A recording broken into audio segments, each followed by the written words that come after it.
యాదగిరిగుట్ట శ్రీ లక్ష్మీ నరసింహస్వామి వారి సన్నిధిలో కార్తీక పౌర్ణమి సందడి నెలకొంది. పవిత్ర కార్తీక పౌర్ణమి మాసం కావడంతో కార్తీక పూజలు జరిపించుకోవడానికి రాష్ట్ర నలుమూలల నుంచి భక్తులు అధిక సంఖ్యలో తరలివచ్చారు. సత్యనారాయణ స్వామి వ్రతాలు, బిల్వార్చన, నిజాభిషేకం, కార్తీక దీపాలు వెలిగించి భక్తులు మొక్కులు తీర్చుకుంటున్నారు. భక్తులు పెద్ద సంఖ్యలో రావడంతో శివాలయం, వ్రత మండపాలు, కార్తీక దీపారాధన ప్రదేశాలు భక్తులతో కిటకిటలాడాయి. వ్రతాలు, కార్తీక దీపారాధనలో పాల్గొనే భక్తులతో సత్యనారాయణ స్వామి వ్రత మండప హాళ్లు, దీపారాధన మండపాలు భక్తులతో కిక్కిరిశాయి. శివాలయంలో శివకేశవులకు భక్తులు బిల్వార్చన, నిజాభిషేకం, పూజలు నిర్వహించి మొక్కులు తీర్చుకున్నారు. వ్రత మండపాల్లో భక్తులు సత్యదేవుడికి వ్రత పూజలు జరిపించుకుని తరించారు.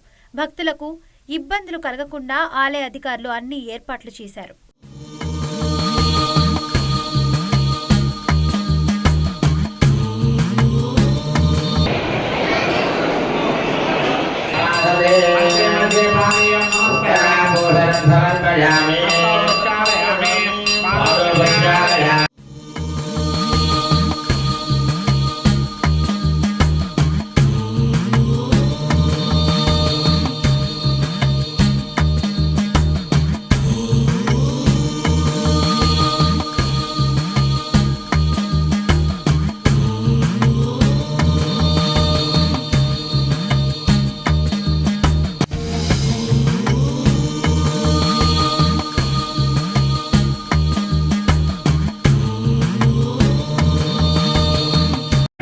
రాష్ట్రంలో అతి సుప్రసిద్ధమైనటువంటి శ్రీ యాదగిరిగుట్ట లక్ష్మీనరసింహస్వామి వారి దేవస్థానంలో శ్రీ సత్యనారాయణ స్వామి వ్రత మండపంలో వ్రతముల సంఖ్య ప్రతి ఏడుకేడుకు మరింత అభివృద్ధి దశలో ఉంది.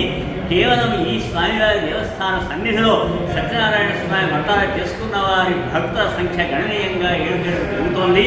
వారి మనోరథములు, అనుకున్న కోరికలన్నీ తప్పకుండా సిద్ధిస్తున్నాయి. వారి మానసిక ప్రశాంతత మరింత పెరుగుతోంది. వారు చేసే భక్తి శ్రద్ధలతో వ్రత కార్యాచరణ ద్వారా సమస్త శుభములు వాళ్లకు అబ్బి పరమ ఆనందాన్ని ప్రకటిస్తున్నారు. ఏడుకేడుకు మరింత పెరగడం వల్ల ఈ క్షేత్రం అభివృద్ధి దశలో ఉంది.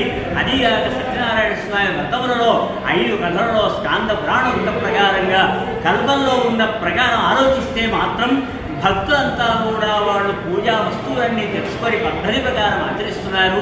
ఆ చేసుకున్నటువంటి గంట సేపు మాత్రం మనసావాచ కర్మణ దైవం యందు నిండైన భక్తిభావంతో చేసుకునడం ద్వారా మరింత ఇనువడింపబడి ఈ క్షేత్రం మరీ ప్రసిద్ధం అవుతోంది.